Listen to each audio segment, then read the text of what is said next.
Hey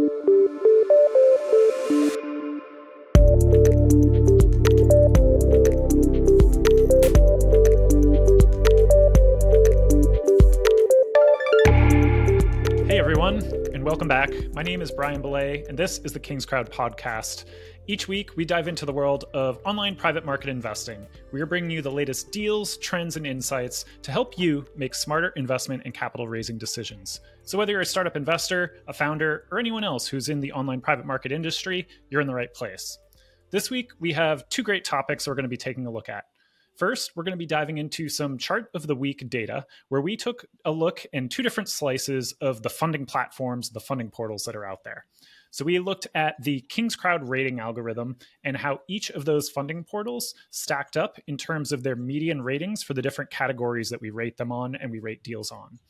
In the other chart that's going to be related to the funding platforms, we will take a look at the breakdown by industry.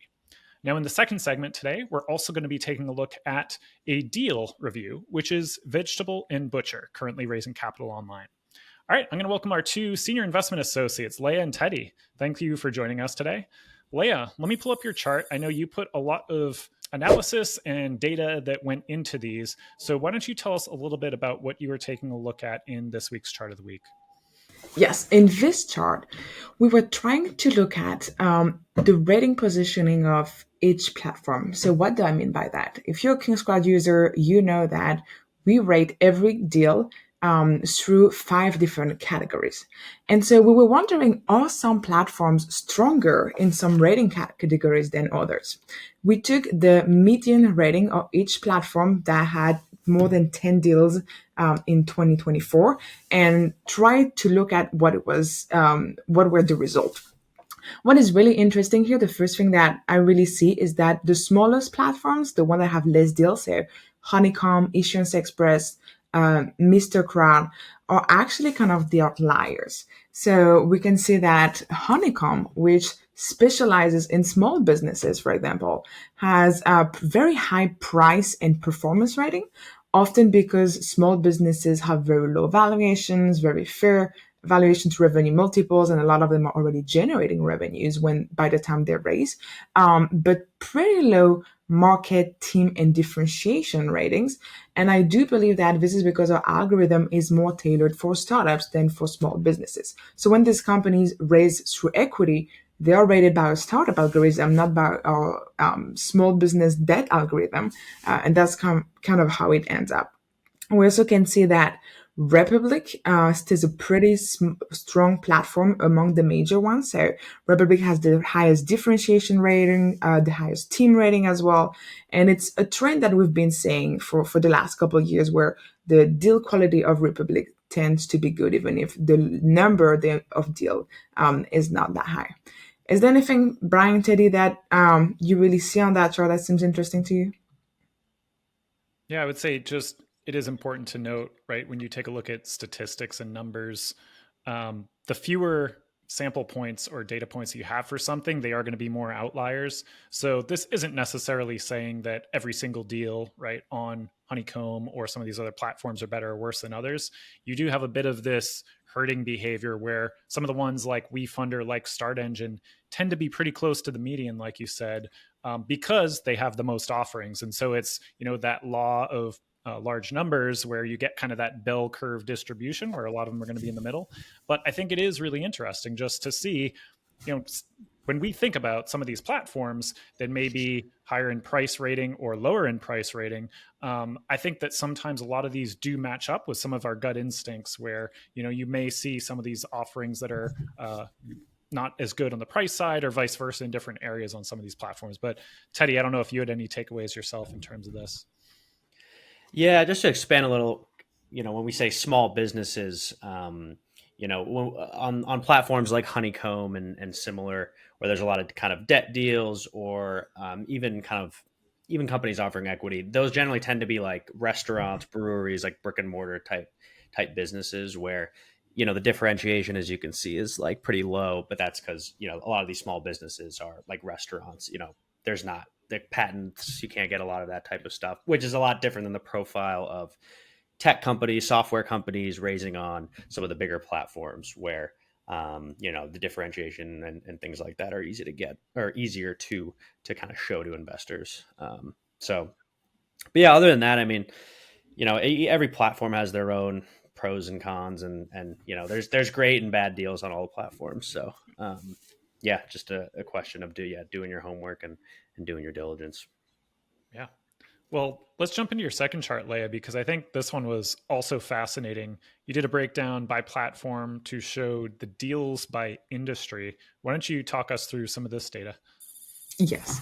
The first thing that we notice here is that the food and beverage, consumer good, and alcohol and drug industries, so the three on the top right, are related to companies that are selling physical goods directly to customers. And really, if you put them together, that's going to be the main categories, even if at Kingscrowd we put them into different industries. And that's really logic. That's what we expect to see because we know that a lot of these companies do well on equity crowdfunding. That's why there is a lot of deals because they also want to use equity crowdfunding not only to raise money, but as a marketing play. The second thing that we can the other industry that we can group together are the energy and resources and the transportation industry because so they're green at the right middle because a lot of them, not all of them, but a lot of them are related to clean companies like clean mobility, clean energy, and a lot of them are kind of related to mitigating climate change. So that's also a category that is pretty big and that we've been seeing as a trend. We see on the bottom right, there are a lot of very small industries that have maybe one deal, two deals, and that are just maybe not fit for equity crowdfunding or just not typical, not just very large industries in the startup environment. On the very bottom left, we can see that business software, which we know is very big in VC with a lot of SaaS offering, is relatively smaller than other industry on equity crowdfunding. And the biggest one, I don't want to leave it out of here, is the healthcare industry. And maybe Teddy, you can kind of tell us why you think this industry is the biggest. Yeah, so this includes healthcare and pharma, I assume, Yes. right? Okay, yeah. Kind of as you were saying, like when you have a consumer product, so like food and beverage, consumer goods, alcohol and drugs, like those stories are very easy to tell, and a lot of times you have a big consumer base that is interested in investing in the company, their users, their customers, and so those companies tend to do very well, like you said, Leia, on equity crowdfunding. Healthcare, it's different because they're not it is eventually gonna get to the consumer and the patients that need it. But a lot of times these companies are very early stage. They still have a lot of FDA approvals. So the marketing message there from those companies is more so like, you most likely know someone that struggles with this condition, and this is going to really help them and kind of really innovate on the treatment options for a specific disease. Or where it comes to medical devices, something that can reduce symptoms of PTSD or whatever it may be. So I think healthcare and early stage pharma companies, they can really lean into that, and the most successful campaigns, and we've seen so many of them, really tell a compelling story, just the way that consumer goods companies do as well, and have the opportunity to do on equity crowdfunding. So yeah, and additionally, healthcare and pharmaceutical, I've said this a million times, but they're like a classic example of a company that's too early. Even if they have strong preclinical data, they're still too early for VC. But they're kind of in that kind of bridge gap where they're on their way to getting some more successful animal studies or whatever it may be right before VCs get interested. So it's a great time for retail investors to get involved. So Awesome. Yeah. Yeah, definitely make sure, other people, so they're also aware, you can do different filters. So if you want to take a look by platform, how that platform stacks up, I think this was pretty fascinating. So you can choose any platform. And if you're an issuer, or maybe you're an investor who wants to invest in a certain niche, you could say, for example, on Wefunder, okay, these are going to be a lot of the same ones that we saw because Wefunder and StartEngine are large. But if you're taking a look at some of the smaller platforms, Republic or PickMe, it's pretty interesting. Media and entertainment, right? That one kind of makes sense based on some of the different films and the different deals that we're seeing come across the Republic side, as well as consumer goods, business software. So definitely make sure you go in and take a look at some of the advanced filters with these charts as well.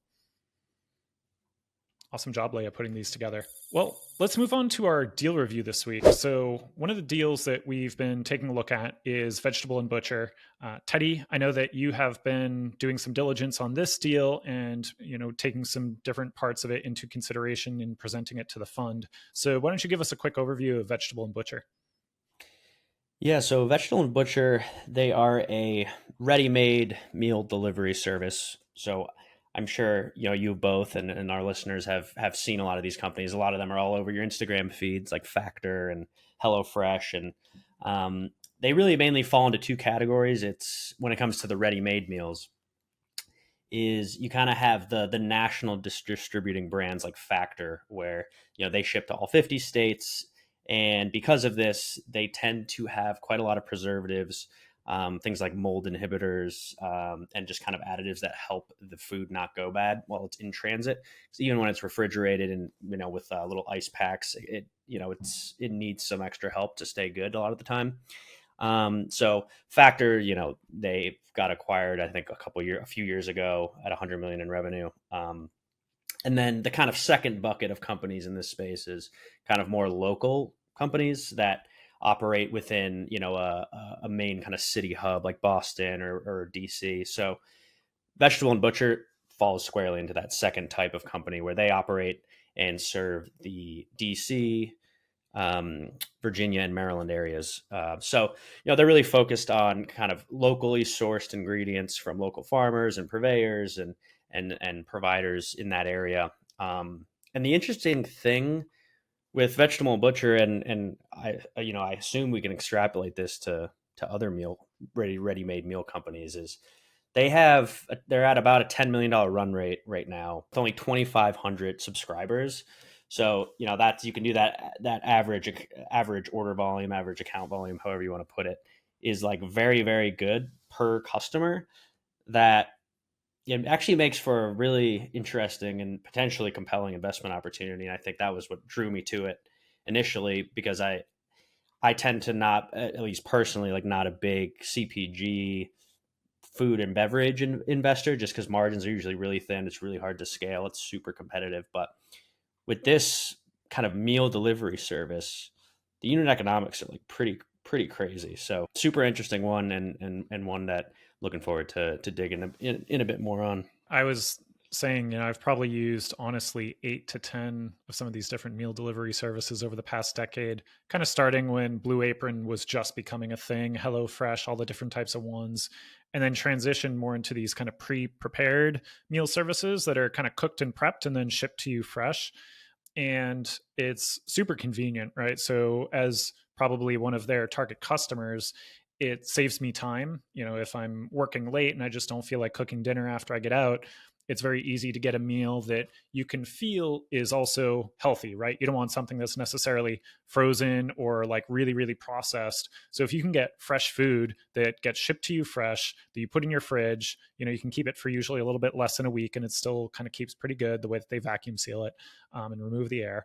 But it's a very appealing solution to wanting to save time, not wanting to go grocery shopping, some of all these different things. So it's definitely appealing to me. When I took a look at this company, I was definitely impressed, like you, Teddy, with their traction and revenue, where they've basically just been focused in DC, right? So they haven't even started expanding to other markets. So a lot of the ones that I've had experience with are some of these more national chains. And it will be very interesting just to see as they start to scale, can they kind of maintain similar margins and be as effective in different areas, especially with kind of their angle towards being more local, right? Kind of working with farmers and stuff to send fresh food. Does that work as they start to scale into other markets? And then in addition to that, it's always a little bit of a question in my mind of just feels like a very competitive space, right? Like there's a lot of these companies, but when you take a look, as Teddy mentioned, they've basically gotten to this 10 million run rate with only 2,500 customers. The question you ask yourself as a potential investor is, what is the potential market for this in the future?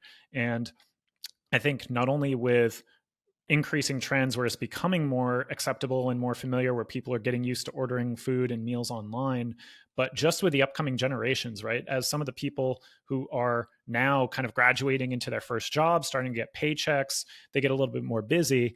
I think it becomes a generational shift as well, where ordering your meals and food online might be a little bit more acceptable to some of those people versus, the more traditional people who want to go to the grocery store. But Leia, I'm curious if you had any takes yourself, either as a potential user or just as a potential investment opportunity. Yeah, that's funny because I'm a very different profile from you two. Both my husband and I, we love cooking and we love cooking food from all over the world. So the first thing I looked at when I looked at the website was, it sounds tasty. I would love to eat this once a week, but it looks like restricted. There's no French food. There's no African food. I'm just lost in the choice. But it's actually answered kind of one of my major concerns, which was, as you said, Brian, the space is very competitive.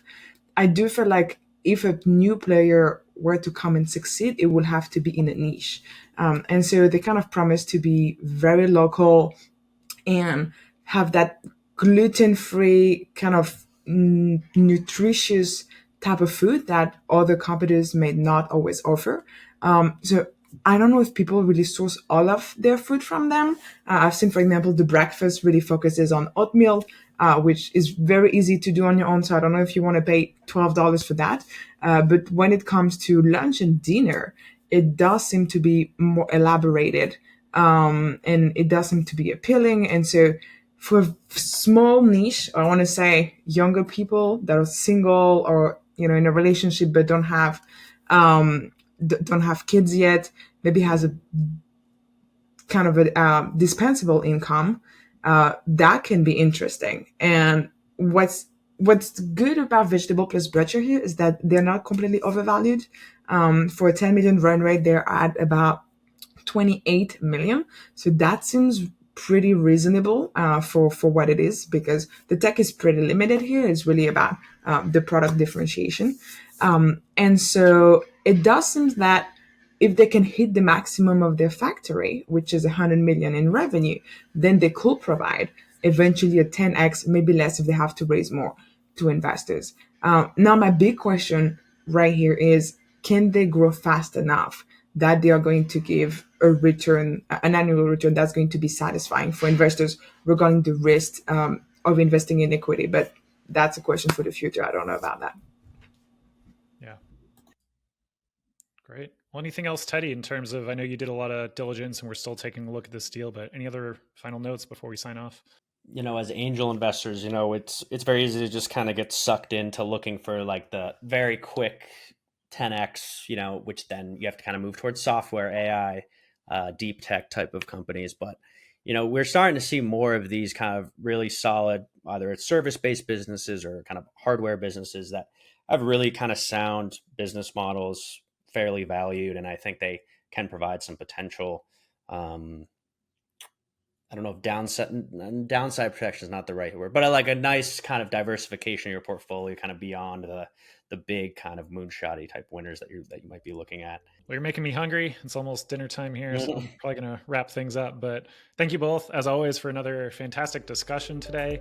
And for everyone who's watching, if you want to get more data-driven insights and some of these charts and some of the deal reviews like we just went over, delivered right to your inbox for free every single week, head over to newsletter.kingscrowd.com, sign up for our free newsletter.